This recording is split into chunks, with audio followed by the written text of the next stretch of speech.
Imagine this: a survey conducted by the University of Massachusetts found that 60% of people cannot have a 10-minute conversation without lying at least once.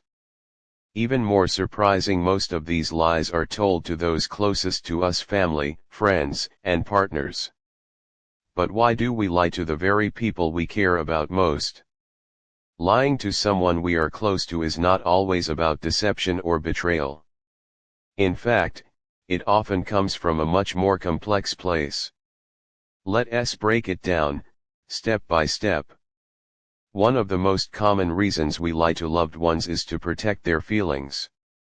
Have you ever been asked, "How do I look in this?" and you hesitate for a split second before saying, "You look great"? It's not about being malicious, it's about avoiding hurt feelings or conflict. Psychologists call this a white lie.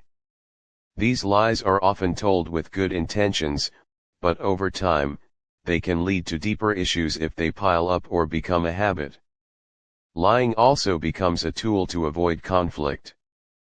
Picture this: you forgot to take care of something your partner asked you to do, so instead of admitting it, you say, "Oh, I was just about to do it." Sound familiar? It's easier in the moment to lie than to face the possible argument or disappointment. But here's the problem: those small lies can erode trust. When the truth eventually comes out, it often leads to bigger conflicts than if you'd been honest from the start. Sometimes, we lie because we are afraid of being judged. Maybe you did not meet a deadline at work or forgot to send that important email, and you lie to your spouse about it.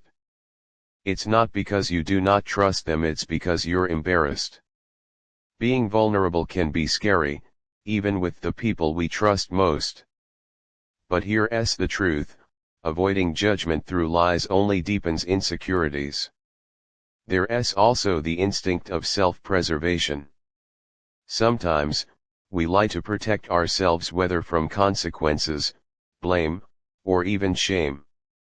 For example, if you made a mistake at work that your partner warned you about, you might downplay it or not mention it at all. Self-protective lies often stem from fear of repercussions, fear of losing respect, or fear of disappointing someone you love. Let's face it, some of us lie simply because it's become a habit.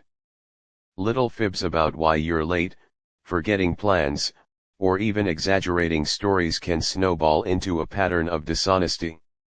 And when we're close to someone, we assume they will forgive us, so we let it slide. But every lie, no matter how small, chips away at trust. The closer the relationship, the harder it is to repair once trust is broken. So, what's the solution? So, how do we break this cycle? It starts with understanding why we feel the need to lie in the first place. Ask yourself, am I protecting them, or am I protecting myself? Being honest, no matter how uncomfortable, is the foundation of every strong relationship. Remember, honesty does not mean being harsh, it's about being kind and respectful while staying truthful. Trust takes time to build, but it's worth every effort. Lying may seem easier in the moment, but honesty is what truly strengthens the bonds we share with those we love. So, let's start rewriting our relationships one truth at a time.